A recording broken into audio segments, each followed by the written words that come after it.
I'm doing better than I was the other day. I didn't mean to knock it down. So did it not go as bad on your side of the ball? Mark was pretty fuming. It was a little bit better. It was a little bit better on our side of the ball today. We had pretty good focus till we went into our blitz segment of practice. We had a couple of miscues there.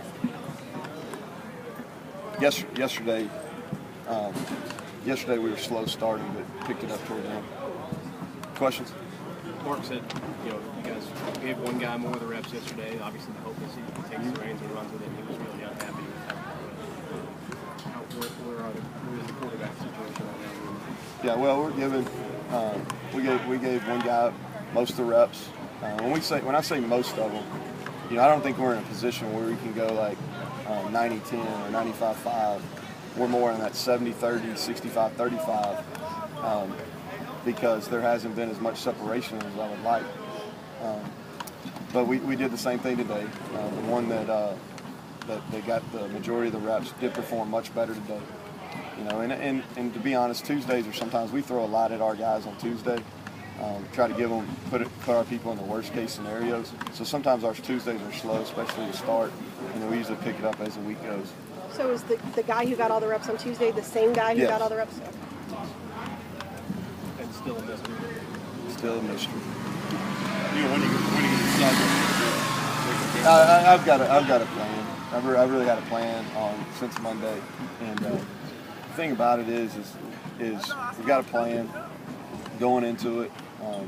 We're going to give that quarterback an opportunity, but then the other one's going to be ready. Like I said, in a normal situation, basically what I've done in the past, and because I've been a one quarterback guy most of everywhere I've been, to be honest with you, and we've been about 85-90% rep wise to that one individual. Here we just haven't had the separation that we needed to. And neither one of them have taken the job, have gone out and earned it. So we've been splitting reps, and then this week we've added reps to one individual, but it's still not overwhelming. You know what I mean? So the guy that goes out and doesn't perform well, the other quarterback comes in. He's got plenty of reps in practice where he'll be able to perform. Stoop sounded immensely frustrated just by the situation itself that no one is stepping forward. Yeah, how frustrating is it for you? It's frustrating. I think we've got to play better at that position. I think if we play better at that position, the whole unit plays better. I don't think there's any question about that. I'm not discouraged because there's bright spots. It's kind of like the whole unit. Frustrated. Obviously, I was frustrated after the game. Y'all could tell that. But I'm not discouraged because I do see bright spots. I'm just not seeing it consistently. What's the fewest amount of plays you've run in a game? I think you guys had like 40-something odd plays against Florida Saturday. What's the fewest amount of plays you've run in a game? Yeah, I think I don't know. John will put something on his blog later, but I don't know. I cannot remember running that few plays. Okay, I cannot remember running that few plays, and it's a combination. They were converting third downs and fourth downs, and then we weren't. We had 7 possessions, and I think 3 of those were 3 and outs. 3 of them were really productive drives as far as plays against that defense. We got to finish better, but it was, and that was. I think if we had a few more at bats, we could have done a few more things. How much is it the guys around the quarterback versus the quarterback himself? It contributes. There's no question. We're a timing passing offense. Last week we had difficulty getting open. Now, we won't be the only ones during the year that have a difficult time getting open against those people. I think they were very good in the secondary, and I think everybody's well aware of that. But it is. We're playing three freshmen and a junior college kid, and they've got to keep getting better. But our timing's still a work in progress. You said that offenses are putting 7 players on Clowney. Is that your plan going into this? If they let us play 15, we would do that for sure. I mean, you have to account for him. There's no question. I mean, he's a dynamic player. I mean, any adjective you want to use, I mean, it's accurate. I mean, he's big, he's strong, explosive. You have to account for him because he's so disruptive. And I think his numbers are probably down a little bit, but it's really a credit to him because people are accounting for him with 2 or 3 people, and we'll have we'll have times when our tackles have to protect him one-on-one, but for the most part, we're going to give those guys some help. Is he especially worrisome after last week, what you saw last week? Mark said he, as a defensive coach, he's never had an offensive line. Give 2 freebies. And yeah, that was poor. You know, just one complete mental mistake on Darian's part, and then another one, communication by our center and our right guard. So that was frustrating because we really did a pretty good job in protection, and we gave Fowler those 2, you know, gifts.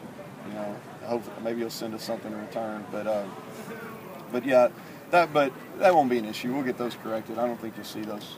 You know, we may get beaten one-on-one situations, but I don't see us blowing those calls again. Is that really surprising and unusual from Darian in particular? Yeah, a guy, it was. You know, your most veteran guy out there. Yeah, it was. Are you running backs equipped to chip a guy like Clowney? Yeah, we have. We did it a little bit against Florida, and I think you got to do several things because he's so good. If you give him the same look all the time, then he adjusts. You know, he adjusts. Whether you put 2 on him, you help with the tight end, a fullback, you chip with your running back. I think you got to mix it up, and we will.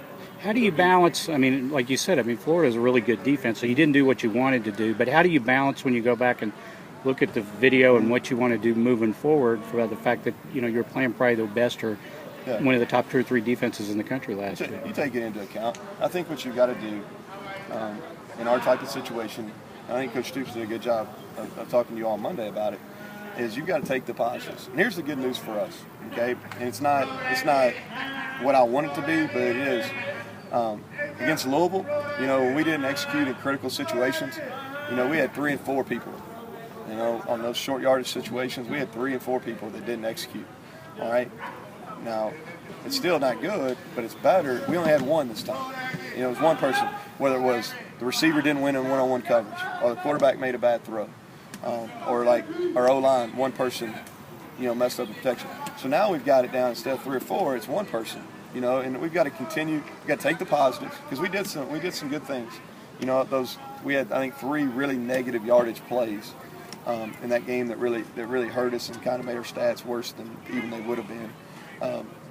But we got to take the positives and build off those. The movement of the starters. Guys who stood out for what they did against that defense. Yeah, I mean, we you know, our stats don't show because we had those negative yards plays and we didn't get very many plays, but we actually ran the ball pretty effectively. We blocked much better on the perimeter, and we played the game really for the first time all season. We played how you're supposed to play, as far as from a physicalness standpoint and from an effort standpoint. We played how we teach our guys to play.